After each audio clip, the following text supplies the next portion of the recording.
Now, I also want to talk about a couple of rather petty games being played by Albo on what he thinks is an inevitable path to the coronation, the 95-seat victory and the destruction of all of those who ever doubted him, including myself, no doubt. But, Laura, he's decided that, some pretty talented people shouldn't be allowed to talk. People like Tanya Plibersek, nowhere to be seen, and people like Ed Husic. Now, I love Ed Husic. I think Ed Husic is a future Labor leader, and perhaps that's why Albo is scared of him. But he is the perfect face about the next generation for Labor. But because, for whatever twisted, do the sums if we lose the election, why is he hiding a bloke like Ed, who, remember, took a hit off the front bench so freaking KK could stay there?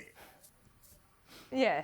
No, he keeps on getting shafted by the factions, and now he's essentially shafted in the election campaign as well. I mean, if you need to win Western Sydney, you want Ed Husic front and centre. I was really happy to see this story on the front page of Nine newspapers. This is something that I noticed last week, a week ago. Tanya Plibersek was out there campaigning, doing her own media, if you like, organising her own interviews, doing local radio, etc., etc. But she's never put forward, she's never proffered by Labor HQ.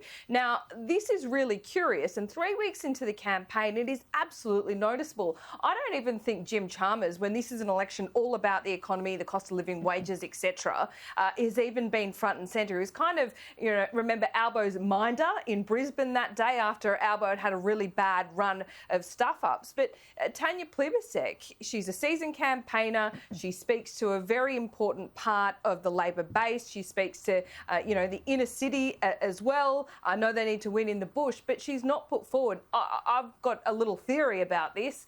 That is because Jim Chalmers and Tanya Plibersek are the alternatives, the alternative leaders. And with a week away in COVID, having to do Zoom meetings, I don't think it would be good for Albanese to come back and have that comparison of Tanya Plibersek and Jim Chalmers having run their lines for a week.